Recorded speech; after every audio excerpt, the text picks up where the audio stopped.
Hello everyone, welcome to our YouTube channel administrative world. तो जो लोग भी पॉलिटिकल साइंस या पब्लिक एडमिनिस्ट्रेशन में पीएचडी करना चाहते हैं, जो लोग एमपी से सागर यूनिवर्सिटी या कोई सेंट्रल यूनिवर्सिटी से पीएचडी करना चाहते हैं, तो उन लोगों के लिए वीडियो बहुत यूजफुल होने वाली है।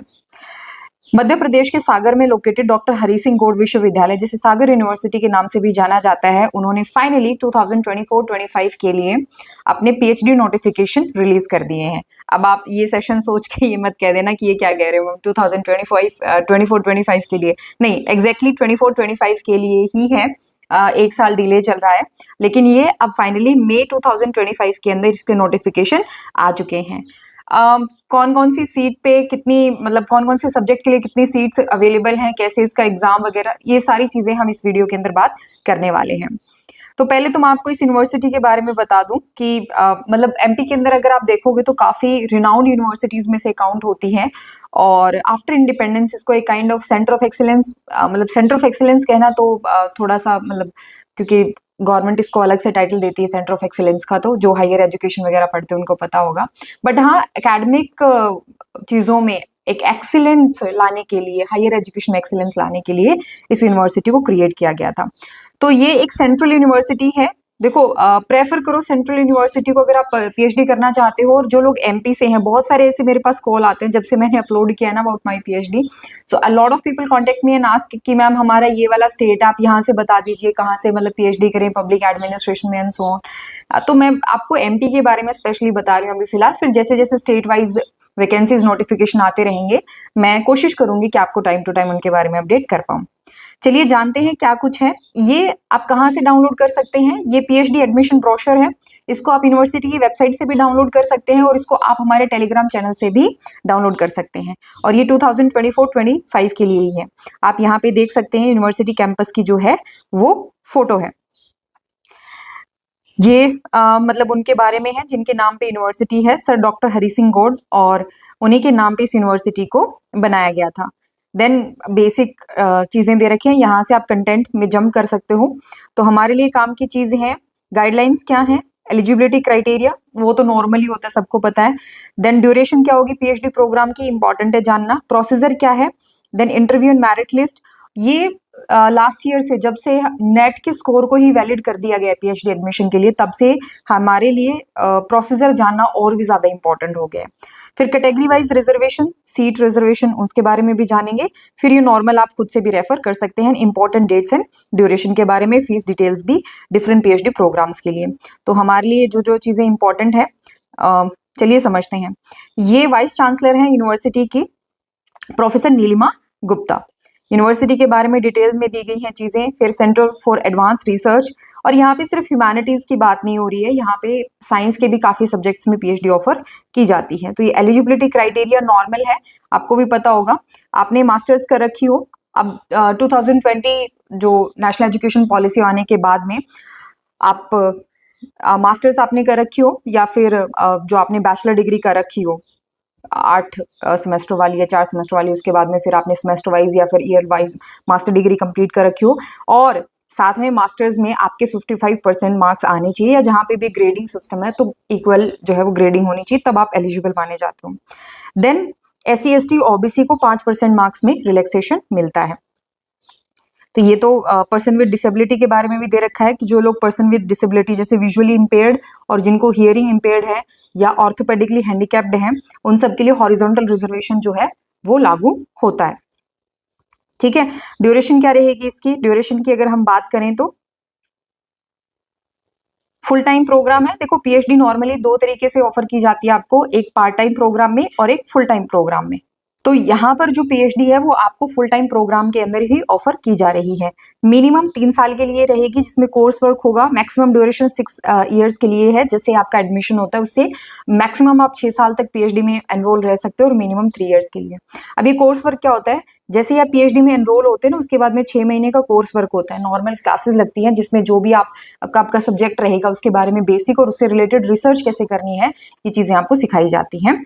देन एडिशनल 2 साल दिए जाएंगे जो 6 साल का आपने अटेम्प्ट दे दिया, उसके बाद में भी पीएचडी कंप्लीट नहीं हो रही। कई बार होता है थीसिस आप कंडक्ट कर मतलब रिसर्च आप कंडक्ट कर रहे हो, एक पॉइंट पे जाके लगता है नहीं पूरी रिसर्च ही गलत डायरेक्शन में चलेगी, तो दोबारा आपको फिर जो भी टाइम चाहिए, यहाँ पे पूरे डिटेल्स जो हैं वो दी गई हैं। फीमेल पीएचडी स्कॉलर्स को मैटरनिटी लीव या चाइल्ड केयर लीव मिलेगी अप टू 240 डेज। पूरे ड्यूरेशन में, पीएचडी के पूरे ड्यूरेशन में मैटरनिटी लीव का प्रोविजन भी दिया गया है। Now come the procedure for admission to PhD programme. ये बहुत इंपॉर्टेंट है। देखो 3 कैटेगरी दी गई हैं। पहली बात तो ये, इनका खुद का कोई एंट्रेंस एग्जाम नहीं होगा, क्लियर कर लो, कोई एंट्रेंस एग्जाम नहीं है। आपका नेट का स्कोर ही वैलिड माना जाएगा। नेट का स्कोर, नेट के स्कोर में आपको पता है जिन्होंने अटेम्प्ट दिया है नेट 3, उसमें आप क्वालिफाई करते हो क्राइटेरिया में। पहला आप जीआरएफ, असिस्टेंट प्रोफेसर और पीएचडी तीनों के लिए क्वालिफाई करते हो। दूसरे में सिर्फ आप असिस्टेंट प्रोफेसर और पीएचडी के लिए क्वालिफाई करते हो, और तीसरे में आप सिर्फ और सिर्फ पीएचडी के लिए क्वालिफाई करते हो। तो तीनों में से किसी में भी आपका सिलेक्शन हुआ है तो डेफिनेटली आप जो है वहां पे अप्लाई कर सकते हैं। अब कैटेगरी 1 डिपेंड करता है इन्हीं 3 कैटेगरी पे। जैसे कैटेगरी 1 में वो एलिजिबल होंगे जिनके पास जीआरएफ होगा और जो असिस्टेंट प्रोफेसर के लिए क्वालिफाइड होंगे। तो यहाँ पे कैसे सिलेक्शन होगा, देखो जितना मार्क्स आपने नेट में स्कोर करा है वो काउंट होगा और इंटरव्यू स्कोर आपका काउंट होगा, और उसके बेसिस पे आपका एक्चुअल स्कोर बनेगा। फिर जो लोग बिना जीआरएफ के हैं लेकिन असिस्टेंट प्रोफेसर उन्होंने क्वालिफाई कर रखा है, यानी सेकंड कैटेगरी वाले हैं, उनका नेट के स्कोर का 70% लिया जाएगा, 70% वेटेज लिया जाएगा, और इंटरव्यू स्कोर आपका एक्चुअल जितना आप 30 में स्कोर करोगे उतना आपका काउंट किया जाएगा, और उसी के बेसिस पे आपके मतलब स्कोर काउंट होगा।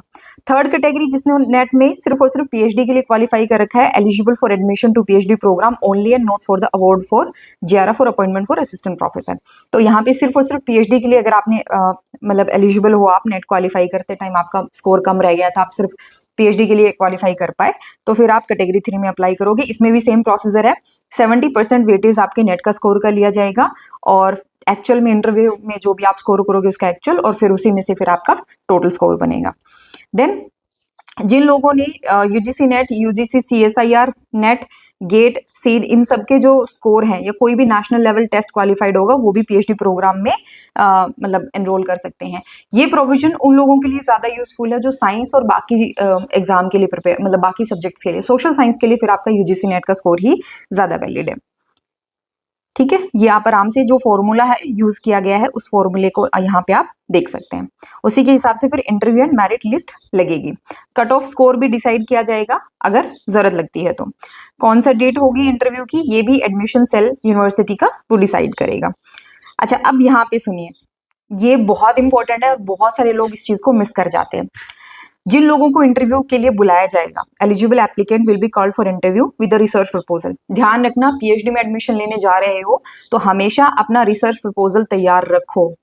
पीएचडी में एडमिशन के लिए बोल रही हूँ, आप बोलोगे कि नहीं रिसर्च प्रपोजल तो बाद में चाहिए होता है, कोर्स वर्क हो जाए उसके बाद में सिनॉप्सिस बनाना पड़ता है आपको, तब रिसर्च प्रपोजल चाहिए होता है। नहीं, पीएचडी में जब आपका इंटरव्यू होता है तो इंटरव्यू में 2 स्टेप्स मिला दिए जाते हैं। एक तो डॉक्यूमेंट वेरिफिकेशन होता है और साथ में आपका इंटरव्यू में ही रिसर्च प्रपोजल आप सबमिट करते हो। हालांकि उसकी ज्यादा अहमियत नहीं होती है, लेकिन फिर भी रिसर्च प्रपोजल आपका रेडी होना चाहिए। ये एग्जामिनर मतलब जो वहां पे इंटरव्यूअर्स हैं उनको हेल्प करता है सिलेक्ट करने में कि आप वो रिसर्च वाला माइंडसेट लेके आ रहे हैं या नहीं। तो हमेशा आप रिसर्च प्रपोजल बना करके रखें। और ये डिपार्टमेंटल रिसर्च कमेटी, जिसको डीआरसी बोला जाता है, DRC departmental research committee, department के ही सीनियर प्रोफेसर जो हैं वो बैठे होंगे, वही आपका चेक करेंगे पूरा research proposal.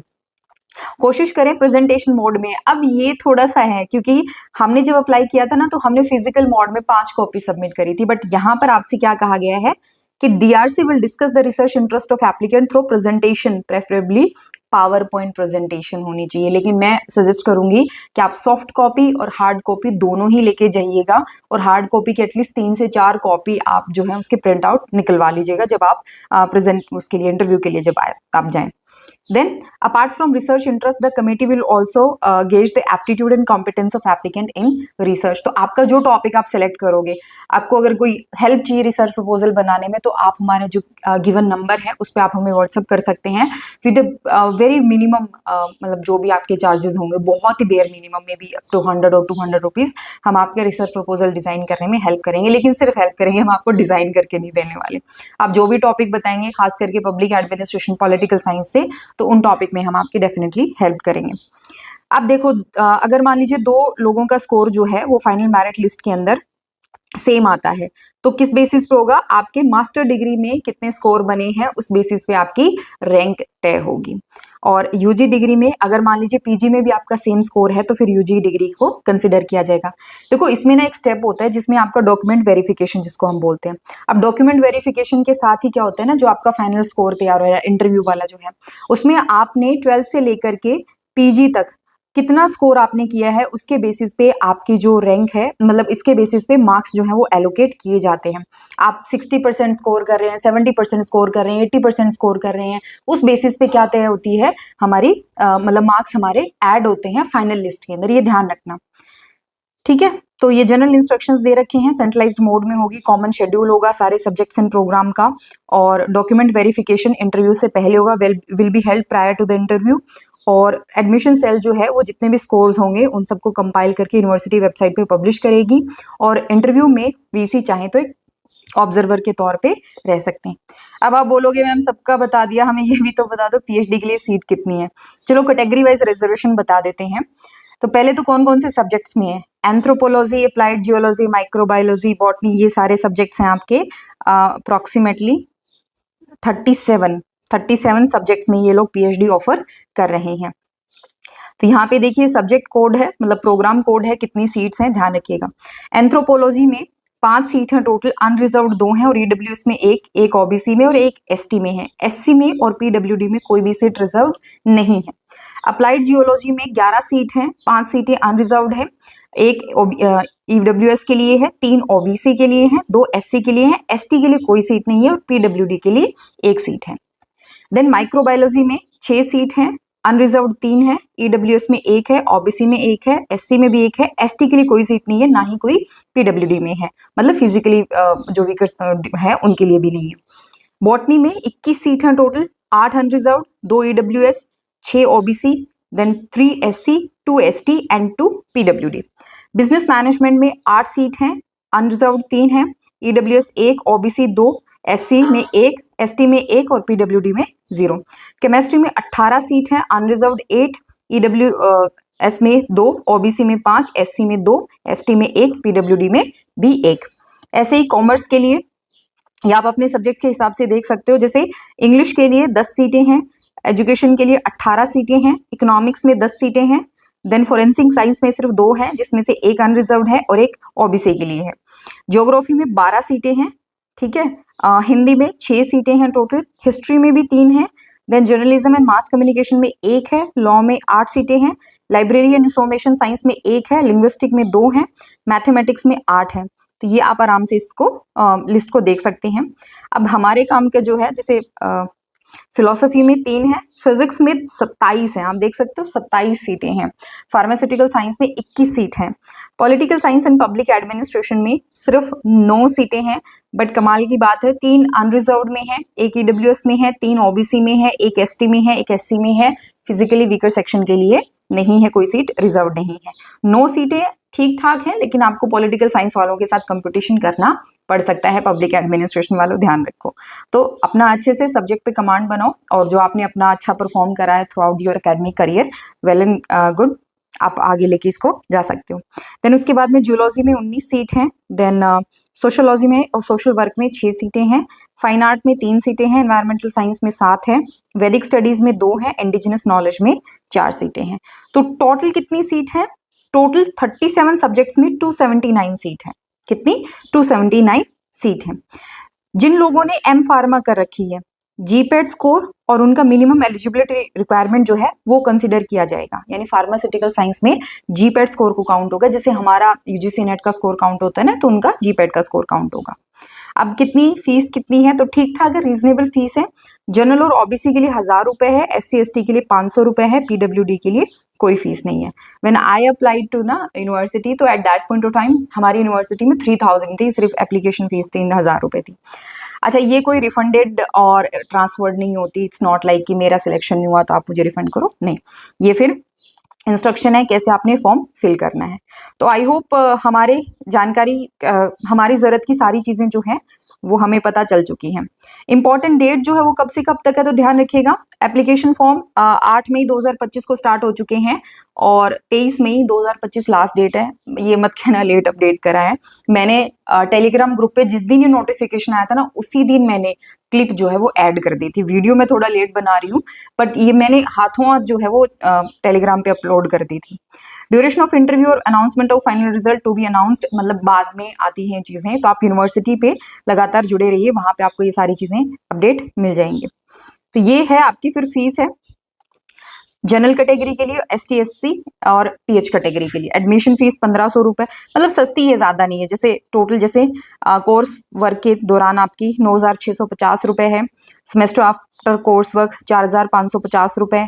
Then during course work 12150 रुपए। Onward semester after course work 7050 रुपए। ये आपको बाद में, वैसे जब आपका मतलब सिलेक्शन हो जाता है, फिर आपको बुलाया जाता है ना कि आपका एडमिशन हो चुका है, तो आपको बताया जाता है कि इतनी फीस आपको स्टार्टिंग में पे करनी पड़ेगी। जैसे हमारा जो था वो अप्रोक्सीमेटली गवर्नमेंट यूनिवर्सिटी है, बट 80,000 टोटल हमारे इस तरीके से नहीं मेंशन कर रखा था, इन टोटल बता रखा था एग्रीगेट अराउंड 80,000 रुपए हमारी total course fees, sorry total हमारी PhD की फीस होने वाली थी। तो जब हमने अप्लाई करा था ना, अप्रोक्सीमेटली 19,000 कुछ 19,000 समथिंग हमने स्टार्टिंग में डिपॉजिट कराए थे। फिर 2 या 3 बार में हमने कुछ मतलब कोई चालान के, कुछ ये वाला इंश्योरेंस का, कुछ अलग अलग फीस जो है वो हमने पे करी है।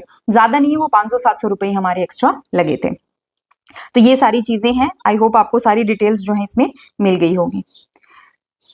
अब रिफंड ऑफ फीस, ये फीस रिफंड को लेकर के है, ठीक है। जो आप एडमिशन हो जाता है उसके बाद में अगर आप रिफंड कराना चाहते हैं, देन मतलब विड्रॉ करते हैं, आप अपनी सीट छोड़ते हैं, देन आपकी कितनी फीस रिफंड होगी ये यहाँ पे मेंशन है, ठीक है। चलिए, तो आई होप आपको सारी चीजें पता चल गई होंगी। फिर भी अगर मान लो कोई चीज मिस हो गई, हमसे बताना भूल गए हम, तो let me know in the comment section. और आप हॉस्टल के लिए अप्लाई अगर करना चाहें तो सिर्फ 30 रुपए में आप हॉस्टल के लिए भी अप्लाई कर सकते हैं। आप रिसर्च प्रपोजल के लिए गाइडेंस चाहते हैं तो 9896859767 पर आप हमें मैसेज, व्हाट्सएप मैसेज कर सकते हैं। And don't forget to join us on our Telegram channel. That's all. मेरा नाम था मनीषा, मेरा नाम है मनीषा सिंह, और ये वीडियो उन लोगों के लिए जो PhD में एनरोल करना चाहते हैं in the state of Madhya Pradesh, Sagar university. And trust me, जहां तक मेरे कुछ फ्रेंड्स हैं सागर से, तो बहुत ब्यूटीफुल सिटी है। बाकी यूनिवर्सिटी का आपको वहां पे जाकर के पता चलेगा। सेंट्रल यूनिवर्सिटी है तो डेफिनेटली रेप्यूटेड यूनिवर्सिटी भी है, आपको अच्छा ही एनवायरनमेंट वहां पर मिलेगा। और बाकी आपको पता है इंडियन यूनिवर्सिटीज का। That's all. ओके, कल मिलते हैं with new updates. Take care and thank you so much.